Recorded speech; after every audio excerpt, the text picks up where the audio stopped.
Mari kita melihat negara mana yang merupakan mitra dagang Tiongkok terbesar di dunia. Apakah Amerika? Uni Eropa? Bukan. ASEAN adalah mitra perdagangan Tiongkok terbesar, nomor 1. Apa artinya data ini bagi kita? Secara prinsip dagang, artinya Tiongkok mendapatkan keuntungan terbesar dari ASEAN. Catat ya, Tiongkok tidak akan dagang kalau tidak untung. Di dalam bernegara, kita harus dapat pastikan dan harus Anda ketahui, ini pelajaran bernegara. Tidak ada yang namanya friendship atau sesama negara itu berteman. Karena pada dasarnya, di ujung-ujungnya, setiap negara selalu mementingkan nation interest negara masing-masing. Ini yang perlu berkali-kali kita ingatkan. Kalau pejabatnya mengerti bernegara, maka bukan personal interest dan kepentingan jabatan yang didulukan, baru rakyatnya. Harusnya rakyatnya didahulukan, baru kalau ada implikasi cuan buat dirinya, ya atur dah sana. Walaupun sebenarnya itu tidak boleh, tapi namanya juga pejabat berkuasa mutlak.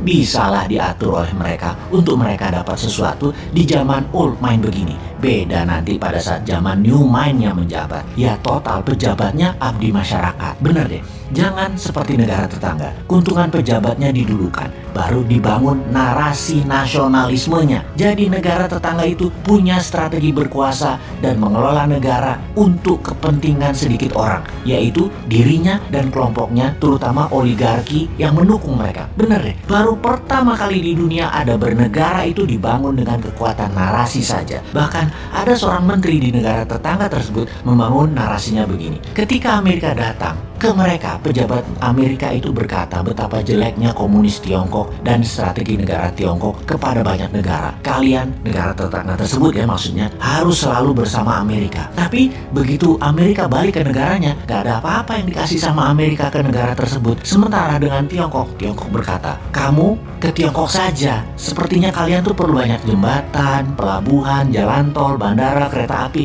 Sini, kami yang bangun. Gak perlu uang, kami sediakan. Yang penting nanti kalian nyicil ya, bayarnya ya. Kalau kalian gak ada uang juga untuk nyicil bayar, yang gampang. Bisa pakai sumber daya alam kalian dan tenaga kerja kami bisa kerja dengan aman di negara kalian. Jangan dihalangi, nanti kami gak invest lagi di negara kalian. Dan pejabat negara tersebut membantu penuh dengan ketaatan mutlak ke Tiongkok. Ini cerita negara tetangga, juga dengar dari bisik-bisik tetangga. Kagum rupanya pejabat tadi dengan Tiongkok, yang memang hebat sih fakta strategi bernegaranya. Misalnya ya, perbedaan Tiongkok dengan Amerika lainnya lagi adalah Amerika membangun pesawat F-35 itu biayanya sekitar 1,7 triliun dolar atau 1.700 bilion dolar atau sekitar 10 kali APBN Indonesia. Tiongkok dengan yuannya senilai 1,7 triliun dolar juga. Beda, tidak membangun pesawat tempur tapi mengikat 70 negara dengan obor atau dengan One Belt One Road-nya. Faktanya lagi pesawat Amerika itu tidak pernah terbang lama, apalagi berperang, sementara Tiongkok menggunakannya untuk membuat negaranya punya aset di negara lain.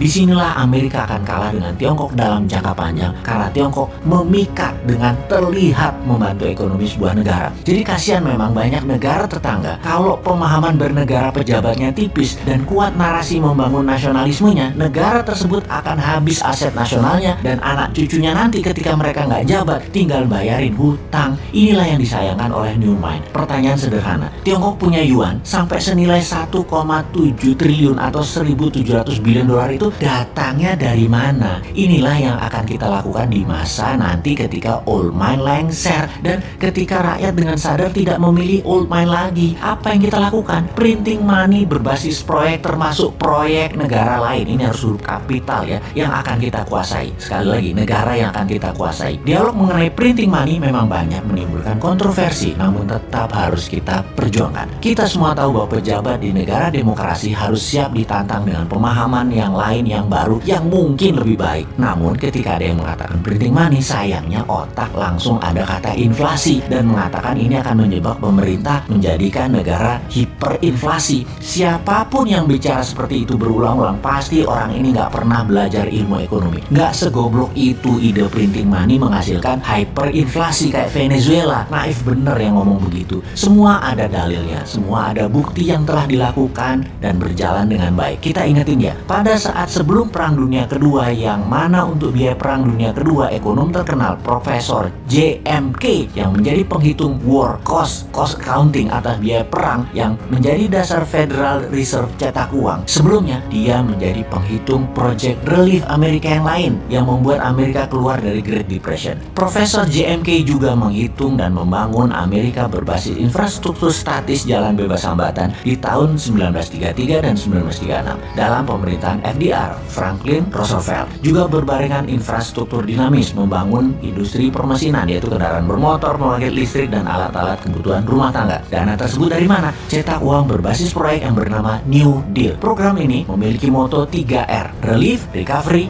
dan Reform. Fokus program ini diadakan untuk mengatasi pengangguran dan kemiskinan, pemulihan ekonomi ke level wajar, dan pengaturan ulang sistem ekonomi agar depresi tidak kembali terulang. Dua peristiwa tadi, New Deal FDR untuk Amerika keluar dari depresi dan memenangkan perang, adalah strategi printing money. Oke, sekarang ke Amerika. Bosen-bosen deh lu bolak-balik ke Amerika, tapi namanya belajar ya nggak apa-apa diulangi lagi. Karena tidak ada yang namanya keunggulan di dunia ini. Yang ada hanya pengulangan, alias kalau mau unggul maka ulangi. Di sini terkadang timbul kekosletan otak si Sontoloyo ini. Selain konsep MMT di dalam membangun Indonesia yang tidak bisa diterima oleh para menteri yang pro IMF juga pro obor, maka mungkin baru bisa dijalankan setelah mereka tidak menjabat. New Mind sangat menyayangkan ketidakberanian mereka saat ini, mengingat mereka masih 3 tahun lagi berkuasa. Terlambatnya Indonesia untuk tidak miring ke Tiongkok dan berdikari, sungguh hal ini membuang-buang waktu Indonesia selama 3 tahun ke depan. Belum bisa mulai untuk menjadi negara terbesar di dunia. Atau mungkin mereka memang tidak mau dicatat sejarah sebagai pejuang kedaulatan Indonesia berikutnya. Mereka maunya dicatat sebagai orang yang manut dengan IMF dan obor Tiongkok. Ya, nggak apa-apa juga, nama juga pilihan hidup kok. Oke. Jadi, ada baiknya kita ambil program New Deal ala Amerika ini untuk Indonesia. Kita akan printing money untuk membangun seperti apa yang Amerika lakukan tahun 33 sampai tahun 42, seperti Tiongkok bangun tahun 89 sampai 2009, ditambah lagi kita adopsi New Deal-nya Stephanie Kelton untuk yang punya konsep printing money ini. Apa konsepnya? MMT-nya New Mind, ada SWF, printing money, TINA, Tiara, dan sekarang ditambah Green MMT. Kita perang dengan perusak alam serta perang dengan globalis yang menggunakan virus. Jadi kita akan membela kesehatan dunia. Kita akan pimpin dunia untuk lingkungan hidup, kesehatan, atau pro-life strategi. Ini pasti dilawan keras oleh globalis cabal yang anti-life, tidak pro-life. Cabalis mendukung nuklir, uranium, fosil oil, batu bara, virus COVID yang meluas dan merusak lingkungan lainnya, termasuk perang bedil-bedilan seperti yang terjadi di Timur Tengah saat ini. Jadi kembali ke printing money. Masih bilang inflasi, tak tutup ndasmu.